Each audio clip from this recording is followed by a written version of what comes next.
One of the most controversial videos I've ever made is a video recommending the Stellar Blade demo and telling people that I felt the fan service, the pornification of the main character was a disservice to a very well-made combat game.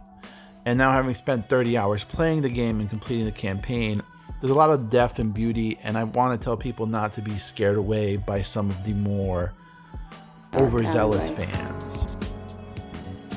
I didn't come here for your compliments.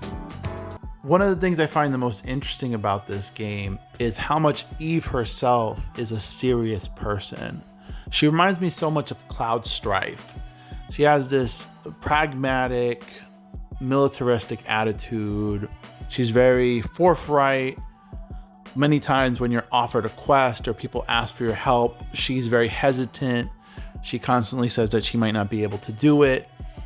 And she does show gratitude and grace in a lot of ways that you don't expect a character like this. It's one of the things I like the most about this game is you have this person who is sincere, intelligent, thoughtful, and I was worried the main character would be an idiot. I thought she was going to be giggling and silly, and it's the characterization is one of the things I really liked about this game. A lot of people kind of talk a lot about this game in the negative side about that the acting is not good, but I feel very much with Lily and Eve, you get this very good performances that are very nuanced. The one aspect of fan service that I think really works in the game is the different play styles that you get throughout the experience.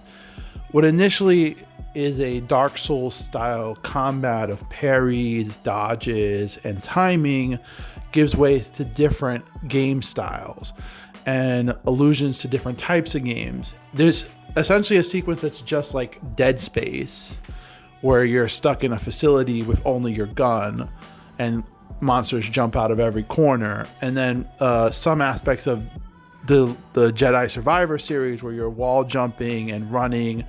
There's platforming sections that are inspired by Uncharted. The train sequence from Uncharted gets referenced at one point. The only thing that takes a few points away for this game for me specifically is the platforming itself. I felt that while the combat is so smooth and so well refined, the jumping and platforming does not feel as precise as Uncharted or the last Tomb Raider series, which takes away a bit. But I really do like that you're always introduced to new possibilities with the character and new abilities. Literally halfway through the game, you've only gotten maybe a third of all your weapons and abilities that you get opened up to you. And it keeps the game from repeating itself too much.